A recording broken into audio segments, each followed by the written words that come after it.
Isso, 20º encontro. Olá, boa noite a todos. Estamos aqui no 20º encontro com a Gabriela Oliveira, vai falar sobre literatura inglesa. Fique à vontade, Gabriela. Bom, gente, boa noite. Eu sou a Gabi, moro atualmente em Gurupi, no Tocantins. Sou estudante de medicina aqui, o que me proporcionou o contato com o Dr. Máximo, que veio no início desse semestre palestrar para o simpósio de uma liga da qual faço parte, que é a LASAC, a Liga de Saúde Comunitária. E eu queria falar que eu estou muito feliz pelo convite.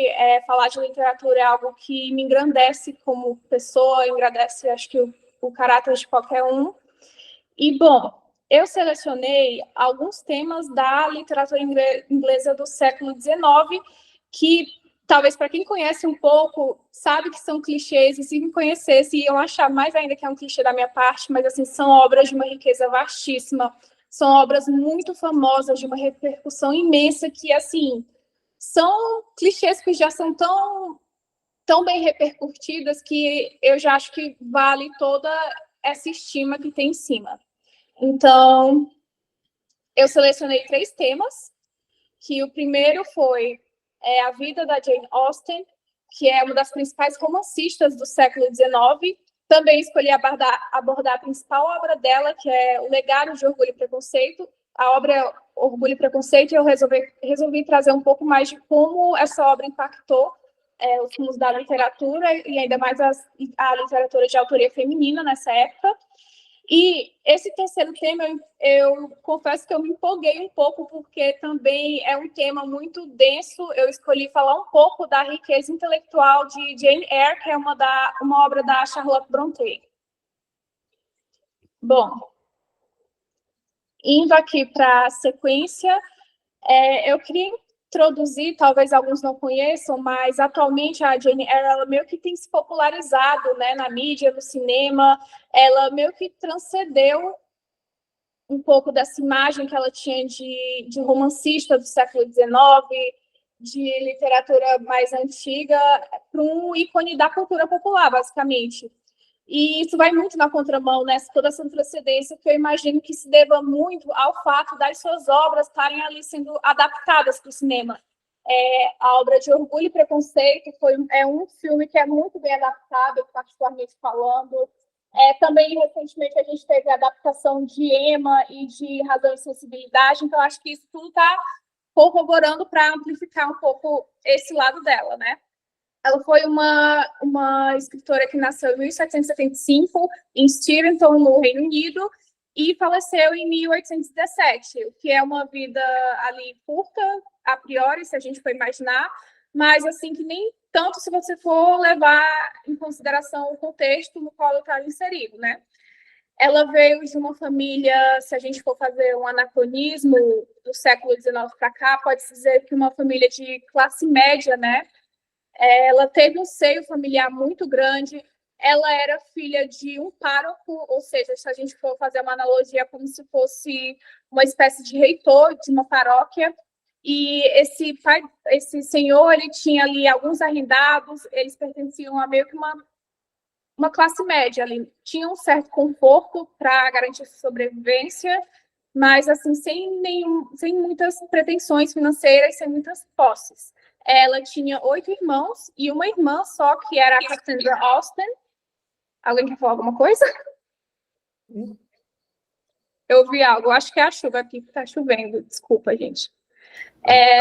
Tem a Cassandra Austen, que é a única irmã da Jane Austen, e ela vai ser uma figura muito importante quando a gente vai estudar o componente pessoal da Jane Austen, né, do que ela era ali no âmbito pessoal, além das obras. Porque, para quem não sabe, além de uma grande escritora, uma grande romancista, a Jane Austen também ela foi uma grande escritora de cartas. E algumas dessas cartas, desse acervo que foi encontrado, de cartas que ela trocava com a Cassandra, acho que vai ser publicado muito em breve.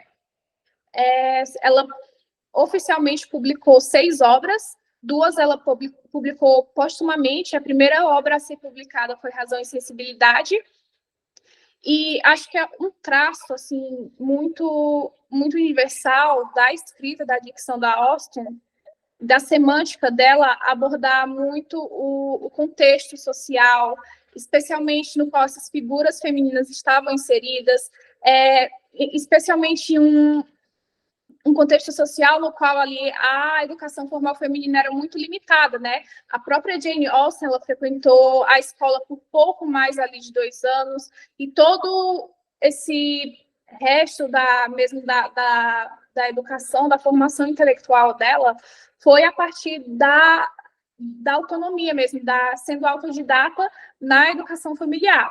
Como eu falei, o pai dela era um pároco, ele tinha ali uma biblioteca com um acervo de mais ou menos de 500 livros, e tudo isso, mediante os encontros que eles iam tendo ali na própria casa, eles faziam meio que espécies de saraus, no qual a família ali se reunia no final do dia, discutia obras, faziam meio que espécies de clubes do livro, né?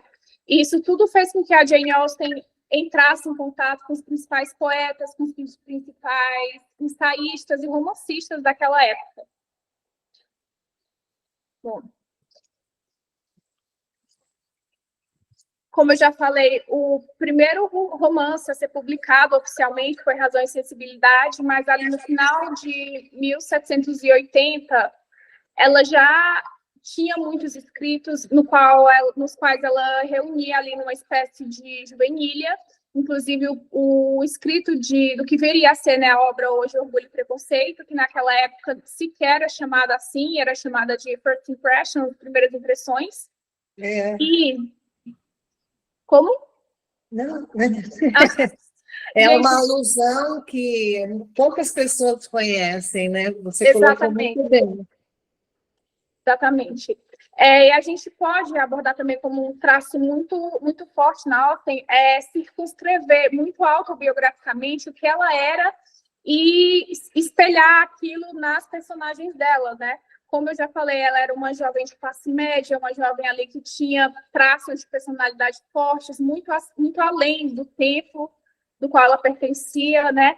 Era uma figura que estava ali no poderio dos membros mais velhos de sua família, que tinha ali as limitações na sua formação, tanto acadêmica como profissional, e tudo isso a gente vê muito retratado nas obras dela, né? Então, a gente pode abordar como um dos principais traços da Austen essa circunscrição autobiográfica que ela tinha, de trazer ali percepções, traquejos, contextos do que ela era pessoalmente para a ficção, para as personagens. Até na questão do hábito, né, Gabi? Porque a Elizabeth, o personagem de Orgulho e Preconceito, ela adorava literatura, ela sempre estava com um livro na mão, ela sempre estava lendo e tal, e ela adquiriu uma cultura que não era, digamos, para uma roça onde ela morava, né?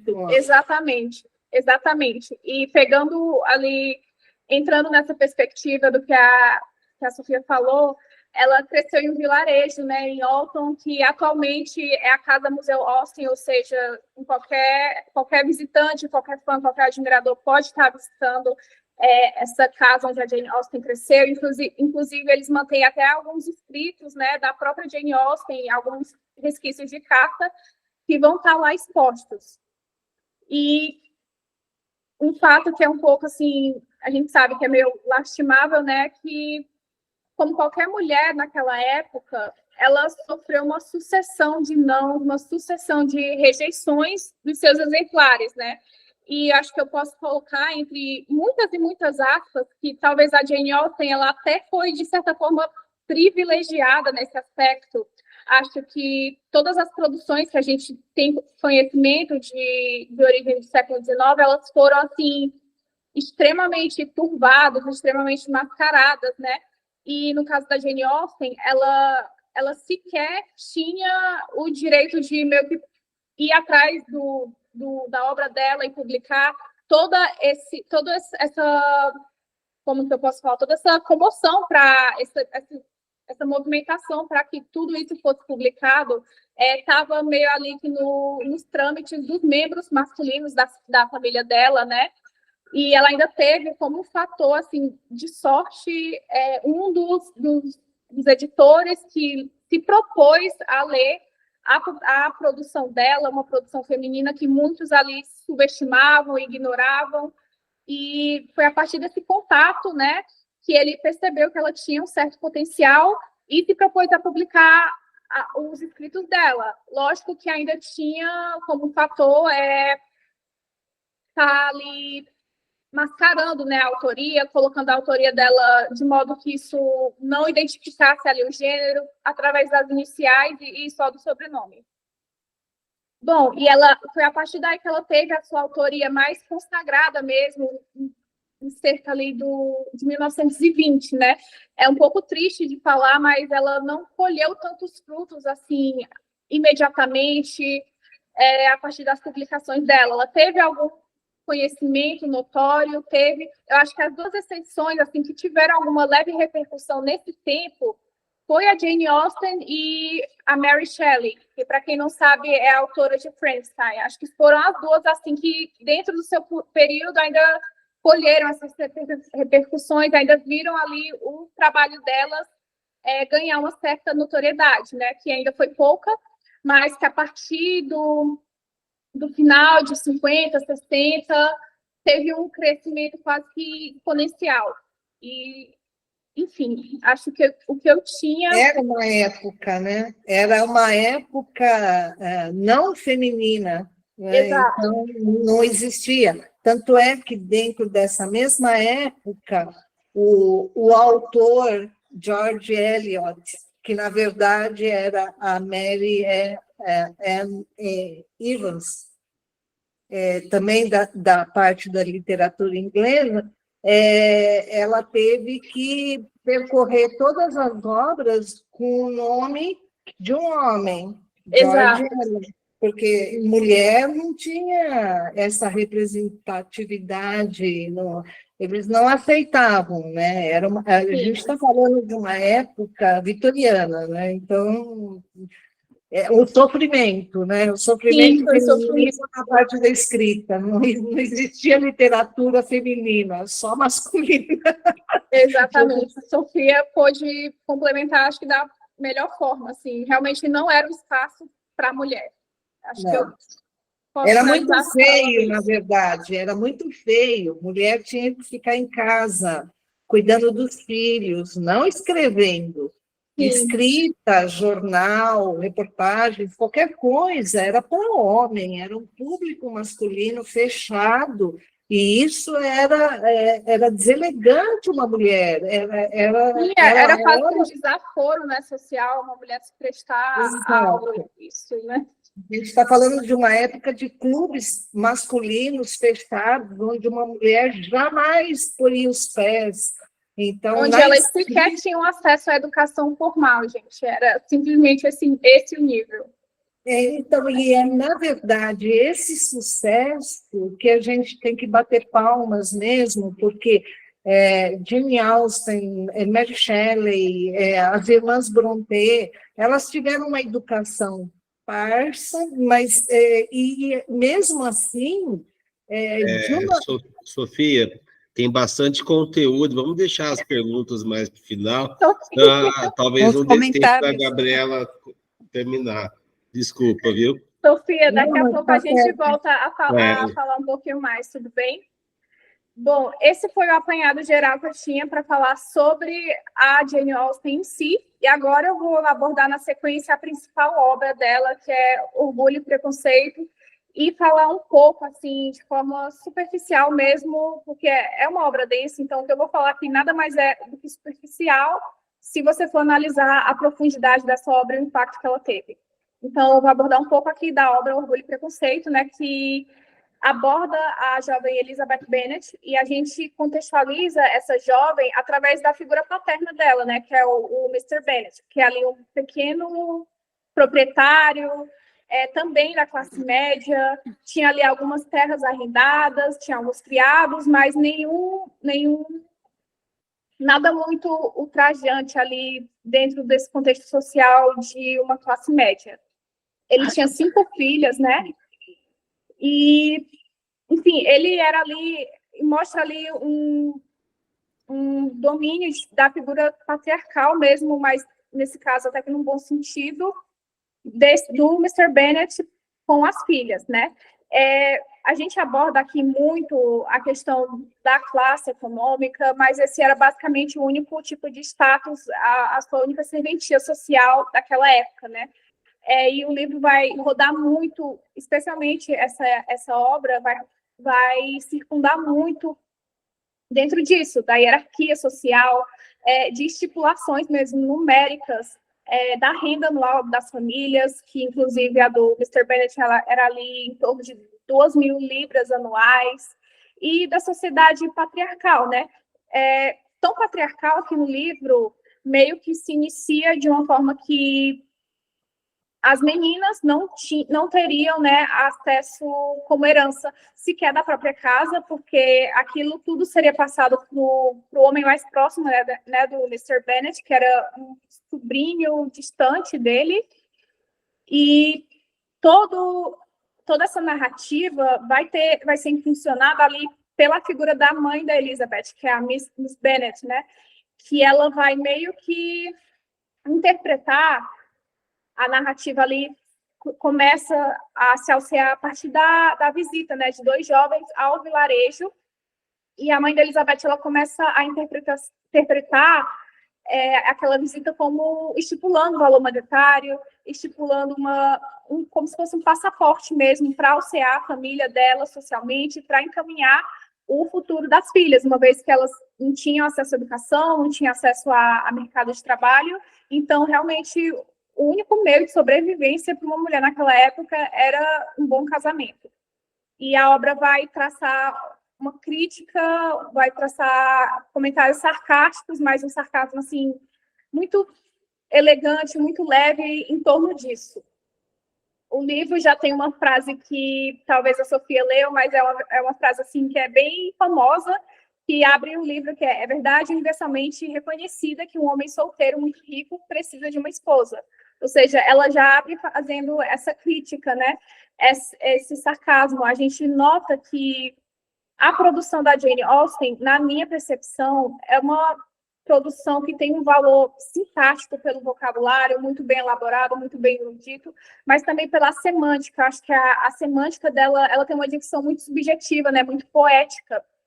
E ela é muito conhecida por traçar perfis psicológicos muito densos nos seus personagens, traçar críticas sociais muito bem construtivas, julgar o caráter das pessoas, recriminar alguns comportamentos hipócritas de uma maneira muito sagaz. Não tem, por exemplo, como que eu posso falar, esse tom de militância, é algo que te exorta, te convida a refletir e muitas vezes até sorrir com aquilo, né? Que é o caso da mãe da Elizabeth, que, enfim, ela se torna até uma figura cômica na narrativa, dado ali o que ela faz.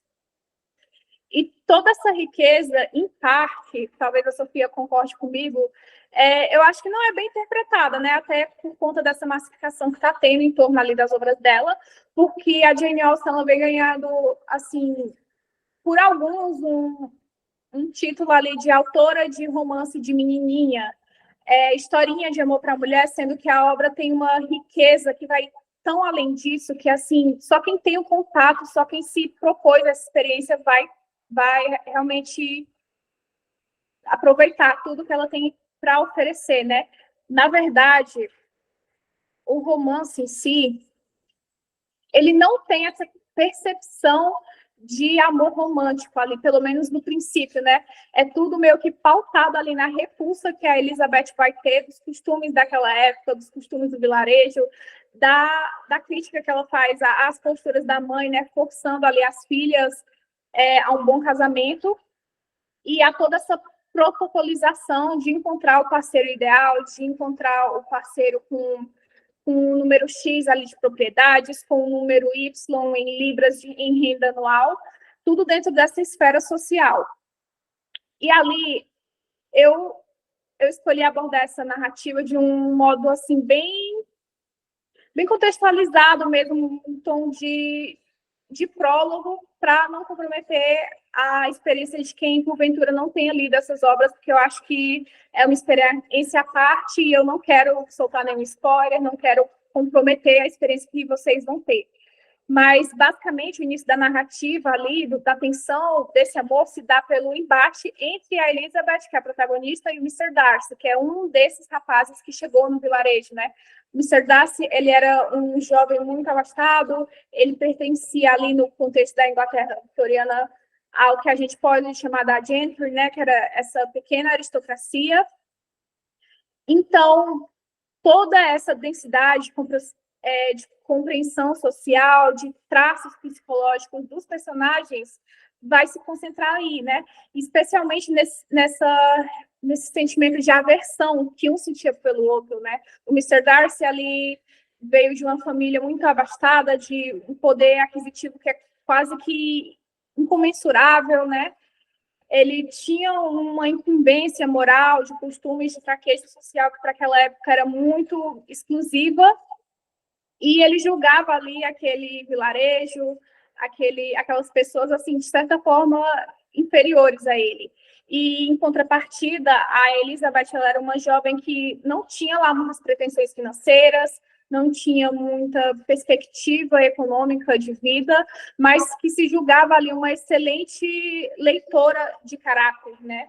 E ela se empoderava, no bom sentido, muito diante disso, da personalidade dela. Ela tinha muita confiança nas relações que ela estipulava com as pessoas, no modo com o qual ela se portava, no modo com o qual ela se impunha diante de alguns costumes hipócritas daquela época. Então, meio que a tensão inicial entre os dois personagens rodou diante disso, né? Na sequência. E toda essa articulação de eventos vai trazer meio que uma educação mútua dos personagens, né? Todo esse arco narrativo meio que vai se dar para que, no fim, eles cedam ao sentimento que um sente pelo outro, pela desconstrução ali dos personagens, por essa educação, né? Tanto no sentido do Mr. Darcy se encantar, a princípio, com a Elizabeth, perceber que ela era uma jovem de personalidade muito forte, no bom sentido, uma jovem muito ali despojada, que não se atentava tanto a certos costumes que eram inúteis, que não tinham ali tanta repercussão no que a pessoa era na sua essência. E ele vai admirar muito isso, né? E vai se encantar com ela, só que ali tendo que quebrar essas barreiras sociais, esse preconceito, sair um pouco dessa couraça que ele tinha de se envolver de alguma forma com uma pessoa da classe econômica dela. E, em contrapartida, a Elizabeth, que já nutria esse sentimento de repulsa pelo comportamento snob ali do Mr. Darcy, vai rodar nessa narrativa, tendo contatos ali com ele, que vai possibilitando outro olhar, outras perspectivas sobre o comportamento, né? Acho que um episódio que eu posso falar aqui que não vai ser tão, assim, evasivo de expor, não vai ser spoiler, é um dos capítulos no qual ela vai visitar a mansão do Mr. Darcy, que está ali por um tempo sem os proprietários, né, só com as governantas, e a partir desse episódio ela começa ali a ver um traço mais humano, um traço ali mais sensível do Darcy, mediante ao modo com o qual ele trata os próprios funcionários, ao cuidado que ele tem com a irmã, né, que é órfã, e também envolvendo um episódio ali que vai ter na narrativa, no qual ele vai ajudar a Elizabeth a resolver uma intercorrência que vai repercutir muito negativamente do ponto de vista social para a família. Acho que o máximo que eu posso expor é isso. Finalizando, que eu sei que o nosso tempo está muito curto, é um livro que, como eu já falei, vou frisar aqui muito rapidamente, é um livro que tem um vocabulário muito elevado, é um livro que tem perspectivas, que tem análises psicológicas, que tem críticas sociais muito bem feitas, que são construtivas, que vão te edificar emocionalmente, e é um livro que vendeu ali mais de 20 milhões de cópias mundialmente, que é um amplo objeto de estudo acadêmico em universidades mundialmente reconhecidas como Oxford, Yale e Harvard, enfim, entre outras. Nossa, acho que o que eu tinha para falar da Jane Austen e de Orgulho e Preconceito era basicamente isso. Acredito que nosso tempo está muito racionado. Agora eu quero falar sobre Jane Eyre e Charlotte Brontë. Eu não sei até qual horário eu posso ir, doutor Máximo? Se eu me dar um prazo aí?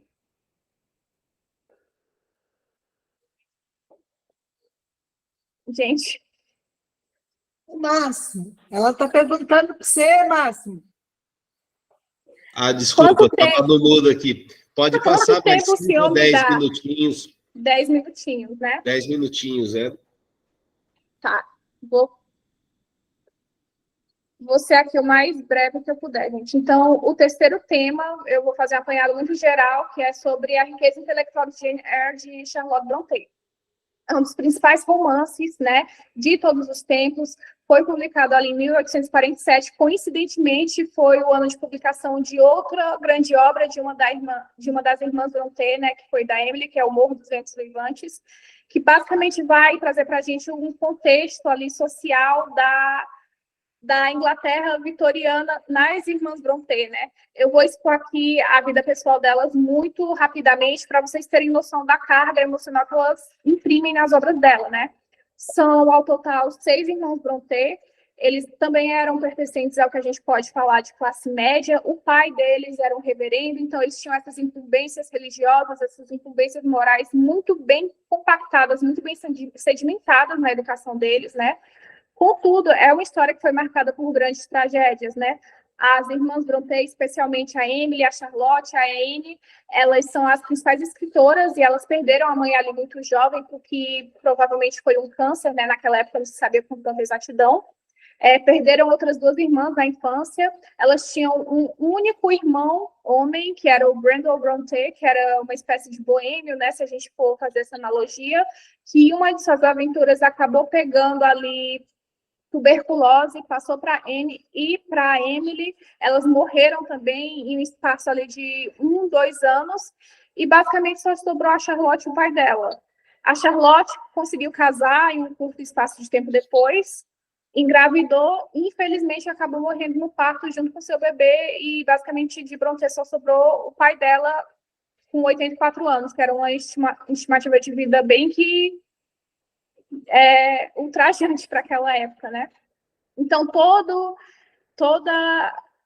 esse contexto também do modo com qual a gente viu, do modo com qual a gente viu na Jane Austen, vai ser importante para essa circunscrição biográfica, né? Que é trazer percepções do que aconteceu com a vida dela, traços de personalidade das autoras nas suas personagens, né? E a gente pode ver isso muito, muito incisivamente nessa obra que é Jane Eyre, né, da Charlotte Brontë.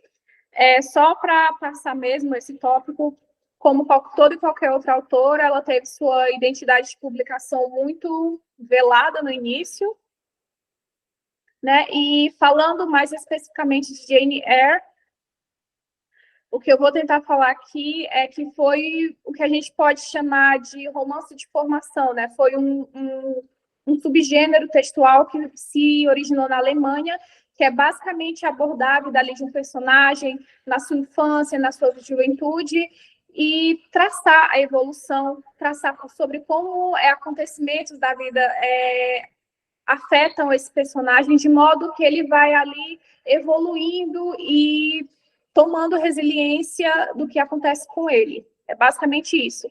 Ela é uma obra que vai abordar muita potência, eu diria, acho que com um grau mais forte do que a gente vê em Orgulho e Preconceito, a mulher nos seus dilemas morais, né? Porque, para quem não sabe, a protagonista de Jane Eyre, bem como a sua autora, ela era uma órfã que perdeu a família muito cedo, ficou sem herança, sem nenhum ponto de apoio, e foi ali adotada meio que forçadamente pela tia, em um ambiente que ela cresceu com a tia, seus 3 primos, e ela sofria todo tipo de rechaça, de humilhação, era meio que uma Cinderela, pode se adaptar dessa forma, e posteriormente ela vai para o orfanato, né? E em um meio social no qual ela sequer tinha herança, que ela sequer tinha família, nenhum ponto de escoramento ali social para ela, ela vai interpretar essa ida, esse acontecimento, né,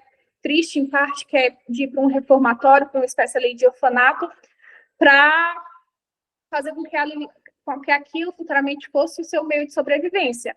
ela sabe que ela não tem dotes, ela não tem sequer mais a família dela ali com ela. No livro é muito abordado em algumas passagens que ela sequer tem ali grandes,